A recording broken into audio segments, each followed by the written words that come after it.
Sejam muito bem-vindos mais uma vez ao canal de Autos. Pessoal, hoje eu vou mostrar para vocês um SUV compacto na versão de entrada que é mais voltada para o público PCD, mas qualquer um pode comprar. Será que vale a pena?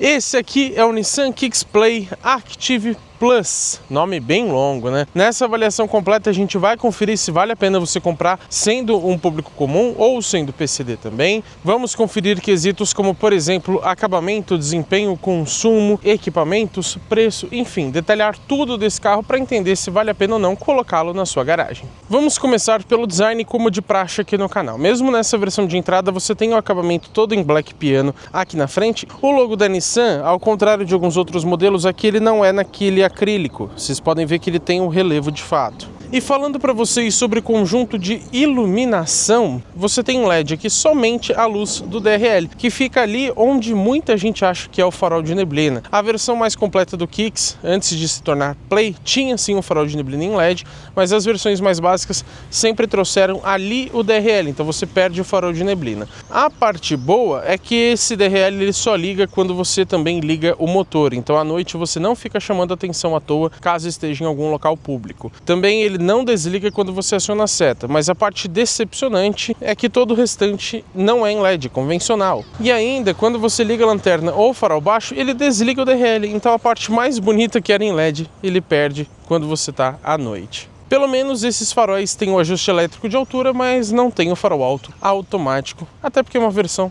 mais simples. Aqui do lado a gente encontra rodas de aço com calotas, é outro ponto que eu acho que poderia ser melhor. Os pneus aqui são medida 205/60 aro 16 de uso urbano, logicamente. Agora, o que me incomoda é que essas calotas são usadas desde o lançamento do Kicks aqui em 2017, se eu não me engano, 2016 na verdade. Além do mais, vários concorrentes já trazem calotas mais bonitas que parecem rodas de liga leve. Aqui não, você tem um aspecto mais simples onde a roda de aço aparece bastante. Retrovisor, ele é na cor da carroceria pelo menos, e tem o repetidor de seta em LED. A coluna A é num preto convencional, no plástico preto, a coluna B também, assim como o arco dos vidros. E aqui atrás você tem uma espécie de teto flutuante desde o início do Kicks aqui no Brasil. As maçanetas nessa versão de entrada são em plástico preto, já mereciam ser na cor da carroceria. Plástico preto a gente encontra ali também na parte de baixo, como praticamente todo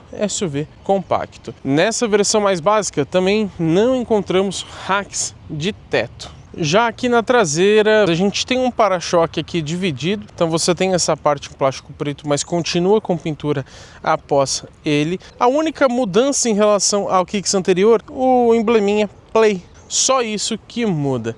Você não tem, por exemplo, o nome da versão Active Plus aqui atrás. Reparem também a ausência de um aerofólio um pouco mais pronunciado, ele é mais simples aqui nessa configuração de entrada. Falando para vocês sobre iluminação, a gente percebe que a lanterna ela é em LED, faz uma assinatura como se fosse um V deitado, né? Tem também a luz de freio em LED, mas todo o restante é convencional. Então a seta e a luz de ré são incandescentes. Eu posso até citar a iluminação traseira como um ponto mediano. Poderia ser um ponto positivo se fosse full LED, mas sendo parcialmente em LED já é interessante. E pelo menos você tem o brake light ali em cima que também é em LED, ao contrário de alguns outros carros.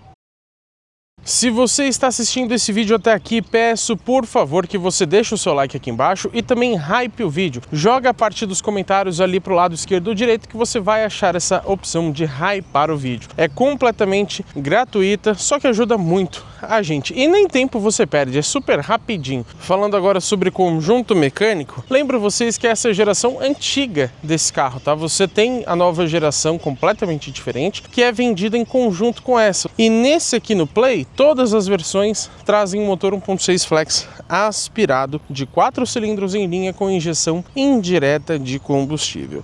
Ele rende uma potência máxima atualmente de 113 cavalos no etanol e 110 na gasolina, a 5.600 rotações. Já o torque 15,2 no etanol e 14,9 na gasolina, às 4.000 rotações por minuto. Ressalto que no Kicks anterior você tinha 15,3 e 15,2 de torque, então mudou com etanol e gasolina, respectivamente, 0,1 e 0,2 a menos nessa linha atual. Outra coisa que mudou e muita gente não percebeu é a transmissão Xtronic CVT. Ela é a mesma basicamente desde que esse carro foi lançado também no Brasil, porém agora a ficha técnica especifica 5 relações de marcha. A gente sempre dizia que esse CVT simulava 6 velocidades, então isso provavelmente foi alterado para talvez combinar melhor com esse motor atualizado. E ele foi atualizado justamente por conta das normas de emissões de poluentes. E logicamente a tração desse carro é só nas rodas da frente, né? Antes de falar os dados de desempenho, eu destaco o peso. Nessa versão de entrada são somente 1.136 kg. Agora o que decepciona é a capacidade de reboque. Nesse carro não é permitido. Agora sim, os dados de desempenho. 0 a 100 é feito em 11,8 segundos e a velocidade máxima é de 175 km por hora. Mas eu ressalto que esses não são números oficiais. Infelizmente, a Nissan não informa o desempenho nessa linha atual. O Kicks anterior fazia isso, então provavelmente a mudança, se ela existir, é muito pequena. E com esse peso e esse desempenho, será que esse carro é econômico? Segundo os números do Inmetro, na cidade ele faz 7,8 km por litro com etanol e 11,3 com gasolina. Na estrada passa para 9,4 quando abastecido com etanol e 13,7 com gasolina. Porém, durante uma semana de testes, posso dizer que na cidade, usando etanol, geralmente eu consegui entre 6,5 e até uns 8 km por litro em condições um pouco mais favoráveis. A gente fez inclusive um teste de consumo urbano seguindo aquele nosso padrão de sempre, ar-condicionado ligado. Ele fez 7,2 km por litro com etanol. Na estrada, geralmente eu consegui entre 12,5 e até uns 15 km por litro se você pegar, por exemplo, uma marginal andando a 90, 100 por hora, né? Agora, no nosso trecho padrão, por exemplo, andando ali a 110, 120 com ar-condicionado ligado e no etanol, ele fez 13 km por litro. Aproveito o assunto para dizer que o tanque tem uma capacidade de somente 41 litros. A autonomia desse carro é realmente bastante decepcionante. Aproveito o momento mais técnico para citar que a suspensão dianteira é independente do tipo McPherson e na traseira é o tradicional eixo de torção. O que também é comum, mas alguns concorrentes são melhores, são os freios, porque aqui no Kicks eles são a disco ventilados na dianteira, mas usam tambores na traseira. Como de costume, eu gosto de citar a plataforma e a produção. Esse carro ele é feito sobre a base V, que é uma evolução do Nissan March, então não é uma plataforma assim muito moderna, e a produção desse carro é brasileira, acontece lá em Resende, no Rio de Janeiro. Pego uma visão lateral aqui do Kicks Play para a gente falar sobre dimensões. Como eu sempre faço, vou comparar com outros dois concorrentes para a gente entender se esse carro é grande ou pequeno. Dessa vez eu escolhi o Jeep Renegade, que inclusive tem versão para PCD, e também o Volkswagen T-Cross, que também tem, pelo praticamente o mesmo preço, uma versão voltada ao público PCD. De comprimento, segundo o manual do Kicks Play, a gente tem aqui 4,29 m, enquanto o Renegade tem 4,27 e o T-Cross somente 4,22. De largura, 1,76 aqui no Kicks Play. Infelizmente a Nissan não informa o número considerando os retrovisores, mas o Renegade tem 1,80 e o T-Cross tem exatos 1,76 também. De altura aqui no Nissan, 1,59, enquanto o Renegade tem praticamente 1,70 quando equipado com as barras de teto, e o T-Cross 1,57, consegue ser ainda mais baixo. O entre-eixos 2,61 aqui no Kicks Play, 2,57 no Jeep Renegade e bons 2,65 lá no T-Cross. Vão livre em relação ao solo, embora não esteja especificado se é o número entre os eixos ou a altura mínima, 20 centímetros. Ângulo de entrada especificado aqui na frente, 18 graus. Ângulo central não foi informado, mas o ângulo de saída fica em 28 graus. Outra informação que infelizmente não foi divulgada é a capacidade de imersão na água. Esse aqui é o interior do Nissan Kicks Play Active Plus. Vamos ver como que é o acabamento? Inteiramente em plástico duro. A qualidade de construção, vou até dizer que é relativamente boa, não são plásticos de péssima qualidade, então posso considerar o acabamento como um ponto mediano. Falta um acabamento um pouquinho melhor aqui nas saídas de ar. Você tem essa textura diferente que é, inclusive tem o relevo, tá aqui no painel. E aqui do lado esquerdo a gente encontra a regulagem elétrica de altura dos faróis, aqui para desligar o controle de tração e estabilidade e para passar as informações do computador de bordo que a gente fala daqui a pouco. Tem um nicho aqui que serve como porta-objetos e ali abaixo você encontra a abertura do tanque de combustível e do capô. Acabamento de porta totalmente em plástico duro aqui na parte de cima, mas tem uma região aqui de tecido. as maçanetas não têm acabamento, e o que me incomoda um pouquinho é que você só consegue abrir aqui se você puxar essa trava antes de sair, ou se você for abrir aqui manualmente. Quando você desliga a ignição, ele já destranca o carro automaticamente, mas isso no Brasil eu não acho muito seguro, e se eu não me engano você consegue desativar essa função. Reparem que você tem o ar somente no comando do vidro do motorista. Por mais incrível que pareça, todos os outros são convencionais, então você tem que segurar até o final para subir e descer. E para piorar, o do motorista, ó, é automático só para descer, para subir não. E você tem iluminação também só no do motorista, os outros aqui você tem que ficar procurando sozinho. Outra coisa que não tem iluminação são esses botões aqui da frente. Só tem o do retrovisor, que você usa menos do que a trava, né? Então vai entender. E lembro também que você pode comprar o automatizador de vidros por mais de R$600 como um acessório. Sacanagem, né? E quase que eu esqueço de falar, mas a gente não tem aquela função tilt down aqui nos retrovisores, que abaixa o espelho direito quando você engata ré. Tem um pequeno nicho aqui que serve como um mini porta-objetos. Tem um bom espaço aqui nas portas, inclusive para garrafas. Essa aqui de 500 ml da Volvo cabe tranquilamente, ainda sobra espaço, como vocês podem notar. Aqui abaixo, logicamente, a gente não tem soleirinha, mas tem de série esses tapetes em borracha com as travas. O banco do motorista, ele possui a regulagem de altura, logicamente manual. E falando sobre bancos, a gente tem um revestimento em tecido que é mais simples, mas eu acho bem bonito. E esses bancos possuem a tecnologia Zero Gravity da NASA, mesmo nesses mais básicos. Isso significa que ele consegue ser bastante confortável sem ser muito molenga. Falando para vocês sobre ar-condicionado, todos os comandos aqui são manuais, assim como o próprio ar. Apesar de funcionar bem, eu acho que ele não é assim muito forte. Seguindo aqui pelo console, a gente encontra o botão do pisca-alerta aqui na parte de cima, e aqui embaixo, eu vou até tirar as coisas, você tem um nicho onde serve como um porta-objetos. Porém, apesar de você ter uma tomada aqui 12 volts, onde teria entradas USB, o espaço é vazio. A única entrada que você tem é aqui na central multimídia e ela é do tipo A. Aqui você tem, lógico, a transmissão que não tem trocas manuais, infelizmente, nem pela alavanca, muito menos por pedal shifts. E aqui você tem a posição low, né, para você pegar uma descida de serra, por exemplo, ou para te ajudar a subir uma ladeira. O problema é que fica direto aqui, então muitas vezes você acaba puxando para o low na hora de engatar o D. E o botão Sport, olha onde fica. Curioso, né? Fica bem escondido e ele não indica que é o Sport, mas pelo menos mostra ali no painel de instrumentos. Freio de estacionamento aqui manual, tem um pequeno nicho aqui, mas ele é bem raso, então não serve muito bem como um porta-objetos. Tem dois porta-copos aqui atrás, que são pequenos, mas quebram galho.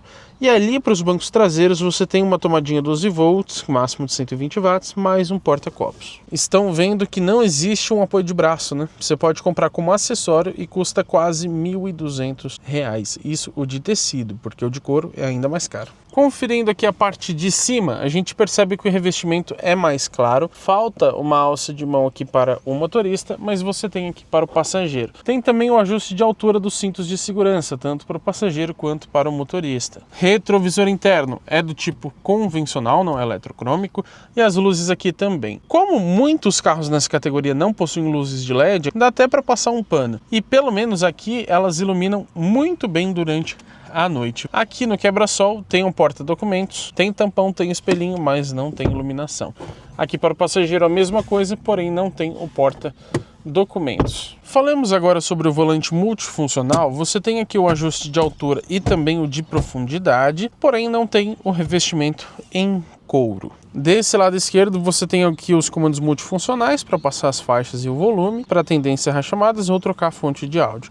Do lado direito, piloto automático convencional, não existe adaptativo. Poderia ter também um limitador de velocidade. E o que me incomoda muito, aqui lógico ele não vai setar uma velocidade porque eu estou com o carro desligado, mas quando você liga ali o piloto automático, ele não mostra a velocidade que você programou. Você também não encontra aqui os pedal shifts nesse volante e eu acho a posição dele muito baixa. Pelo menos para mim que tem 1,92 de altura, eu gostaria que ele ficasse um pouco mais alto e ele já está aqui no máximo para cima. Não temos sensor de chuva, mas pelo menos ele tem o intermitente variável, que eu acho às vezes até mais útil. Do lado esquerdo não tem sensor crepuscular de acendimento automático dos faróis, mas a parte boa é que quando você desliga a ignição, se você der um toque aqui no farol alto, ele vai manter os faróis ligados por um tempo para te ajudar a entrar em casa. Uma função simples, mas que carros mais caros, alguns até não possuem. Falando sobre o painel de instrumentos, isso vai ser bem rápido porque ele é extremamente simples. Primeiro, você não tem velocímetro digital, acreditem se quiser, apesar de você ter uma telinha ali no centro. Aqui, por essa varetinha, como os antigos faziam, você troca entre o odômetro total, o trip A ou o trip B. Porém, o trip de consumo, ele é único. E você troca aqui pelo lado esquerdo. Isso aqui, enquanto você dirige, é péssimo. Até porque ele fica escondido aqui atrás do volante. Tem um espaço aqui, ó. Então, por que não, né? Pelo menos esse botão central poderia ser para isso. Você tem aqui o tempo do trajeto, que ele fica contando mesmo com o motor desligado, se a chave estiver virada, então já não é legal. Dando um toque aqui na esquerda, você tem a distância, você tem aqui a pressão dos pneus, não mostra individualmente, né? Só se tiver baixa. Aqui o consumo instantâneo na parte de cima, ele mostra em barra, então ele não mostra especificamente quantos quilômetros por litro são naquele momento. E abaixo você tem o consumo médio. Desconsiderem isso aqui porque manobrando, tá, pessoal? Você tem de novo o consumo médio. Aqui poderia estar o velocímetro digital, né? Mas não. E depois vem a velocidade média do trajeto. Aí volta para o tempo. É só isso, não tem mais nada. E o pior, você tem que resetar essas informações, ó, separadamente, porque quando você reseta uma, as outras continuam ainda contando. Voltei aqui para o lado de fora do Nissan Kicks Play para a gente falar sobre a chave Carnivete, não é presencial. O trancamento e abertura das portas e também o botão de sinalização para ele acionar as luzes e buzina. Agora, mesmo clicando aqui para fechar, ó, ele tranca o carro, mas os vidros não sobem. E não adianta segurar, isso você pode comprar também como um acessório na concessionária. Também não adianta segurar o botão de abertura aqui, porque ele não vai abrir os vidros. Algo tão simples nos dias de hoje. E tem outra coisa, eu não lembro de ter visto isso no manual, mas se eu não me engano isso é configurável. Quando você destranca o carro, ele vai destrancar somente a porta do motorista.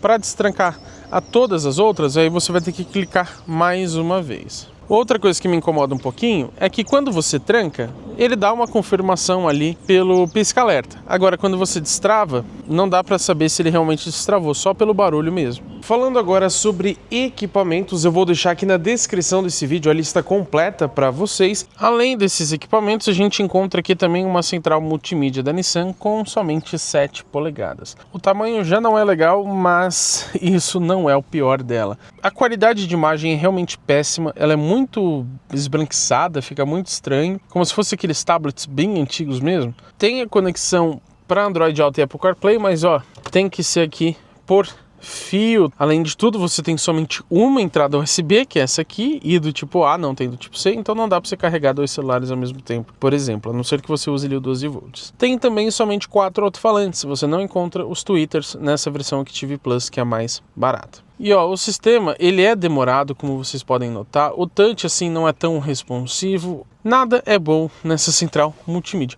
Na verdade, o sistema de som até que é bom para a categoria do carro, para ser sincero. Não é nada que surpreende, mas eu gostei da qualidade sonora. Agora, quando a gente engata ré, ó, nada acontece, porque esse carro não tem uma câmera de ré e nem mesmo um sensor de ré. Chegou o momento que vocês tanto querem saber, que é o preço. Quanto custa o Nissan Kicks Play Active Plus? Que nome grandão, né? Na linha 2026, a gente encontra um preço de R$ 117.990.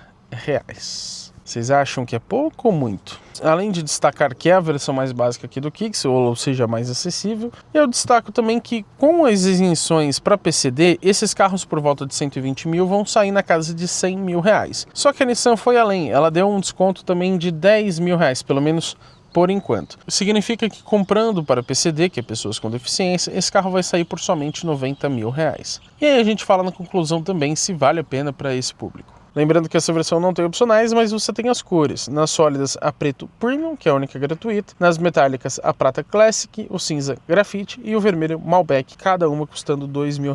Nas perolizadas, tem o branco Diamond, que também custa R$ 2 mil, que é inclusive essa que vocês estão vendo aqui. Falta um tom de azul, que ficaria bem legal para esse carro, e também aquele cinza lunar que a gente encontra no Versa. No Kicks ele não existe. E relembro vocês que esse carro é praticamente 118 mil, né? Então colocando a pintura ele vai para 120. Isso acontece porque é o limite para isenção maior de impostos, né, para PCD. Então você tem vários carros nessa categoria que batem nesse limite de 119.990. E quando a gente fala sobre garantia e revisões, a gente encontra aqui 3 anos sem limite de quilometragem e as revisões acontecem num período bem padrão, a cada 10 mil quilômetros ou 12 meses, sendo aquilo que acontecer primeiro. Aqui nos bancos traseiros, primeiro a gente tem essa visão mais ampla do interior, que é bastante simples, e o revestimento dos bancos aqui também é simples igual lá na frente, mas não tem um apoio de braço. O porta-revistas fica somente atrás do banco do passageiro, mas pelo menos tem. Você encontra aqui uma tomadinha 12 volts, como eu disse, e um porta-copos, mas não tem saídas de ar traseiras. Também não tem uma iluminação, as versões mais caras geralmente possuem. Falta alça de mão também, você tem só para o passageiro da frente, olha que curioso. E o acabamento de porta é esse, ó. Plástico dura em quase toda a região, mas pelo menos mantém o tecido aqui. Não tem o comando automático, como eu disse para vocês, e tem um porta-garrafas aqui que é bastante inclinado e não muito grande. O túnel central não é dos maiores, isso é bom.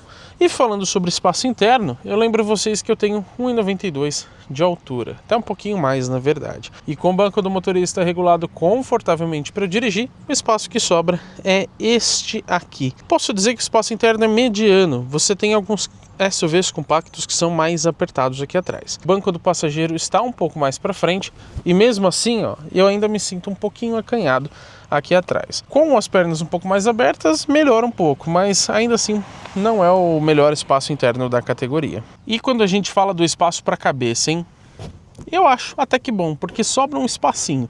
Não é tão bom quanto lá no Renegade, que o teto dele é realmente bem mais alto, mas ainda é interessante. E se eu sentar de forma um pouco mais tranquila, aí melhora ainda o espaço. Chegou a hora de falar para vocês sobre porta-malas. A abertura aqui é elétrica, mas lógico que o levantamento da tampa é manual. Você tem aqui, já falando de capacidade, 432 litros. E para efeito de comparação, o Jeep Renegade ele tem 320 litros em VDA, então é bem menor do que o Kicks. E o Volkswagen T-Cross ele tem de 373 a 420 litros em VDA. Isso porque você consegue deixar os bancos traseiros um pouquinho mais eretos, por isso que ele tem essa diferença em número de capacidade. Aqui no Kicks você tem os bancos traseiros bipartidos e tem 2 ganchinhos aqui nas laterais para pendurar algumas sacolas. E mesmo nessa versão pelo menos mantém a iluminação. Quando a gente levanta aqui o piso, a gente pode perceber um step do tipo temporário, que ele é menorzinho, com medida 125/90 de 15, aro 15, né? E para fechar aqui a tampa, lógico que também é do tipo manual e ela é um pouco pesada, hein? Vamos começar o nosso test drive. Primeira coisa que eu digo, eu gosto desse volante no sentido de empunhadura, embora ele não tenha um revestimento em couro, eu acho ele gostoso para dirigir. E o acerto da direção eu também acho muito interessante aqui nos Nissan, porque ela é um pouquinho mais durinha, não é daquela molenga, só que ó, ainda continua leve. Agora o que me incomoda é que o casamento entre esse motor 1.6 aspirado e esse câmbio CVT não é muito moderno, né? Agora, por exemplo, principalmente aqui em subidas, a gente dá uma pisadinha um pouquinho maior ali no acelerador e ele já sobe bastante a rotação. Ou ele sobe e já cai de novo, sobe e cai de novo. Eu acho que isso foi feito para tentar compensar a falta de potência e torque que ele tem em baixas rotações. E isso é tradicional de motores aspirados, né? Ainda mais que não é um motor grande. Mas me incomoda, né? Poderia ter um modo Eco, por exemplo, que corrigiria esse problema, entre aspas. Vamos descer aqui mais rápido para testar a dinâmica do carro, ó. Tem coisas rolando aqui dentro, tá? Por isso que tá fazendo barulho. Mas a gente pode perceber que para um carro com pegada mais confortável, a dinâmica é interessante. Você consegue abusar um pouco mais nas curvas sem ter um carro muito molenga. Então a dinâmica não é a melhor da categoria, mas vou até considerar como um ponto positivo. Aqui a gente não consegue ver o velocímetro digital, então não dá para dizer exatamente a quantos quilômetros por hora eu passei na valeta, mas não tive nenhum problema de raspar esse carro até este presente momento. Então acho que você também não vai ter esse problema. Mais uma valeta que ele passa tranquilamente. Vamos citar para vocês agora o isolamento acústico aqui do Kicks Play. Acho mediano. confesso que eu achei que seria até pior, por ser, entre aspas, barato, né, na situação crítica que a gente tem hoje no mercado. Eu achei que seria péssimo, mas não é péssimo, ele só não é tão bom. Então eu diria que ele é mediano para a categoria. Isso eu falo, por exemplo, para barulhos externos. Então um barulho de vento que invade a cabine, ou uma moto passando, um carro, um caminhão. Agora, se for considerar a motorização, aí eu acho ela barulhenta. Vamos agora ao nosso teste de desempenho. Já acionei aqui o modo Sport. O ar-condicionado está ligado, mas eu já desliguei também o controle de tração e estabilidade. Vamos lá, pessoal, saindo. Tem uma saída bastante demorada, como vocês podem perceber, né? E não tem velocímetro digital. 80, 90, 100, 110, 120. Demorou bastante, né? E vocês viram que o motor grita muito nessas situações.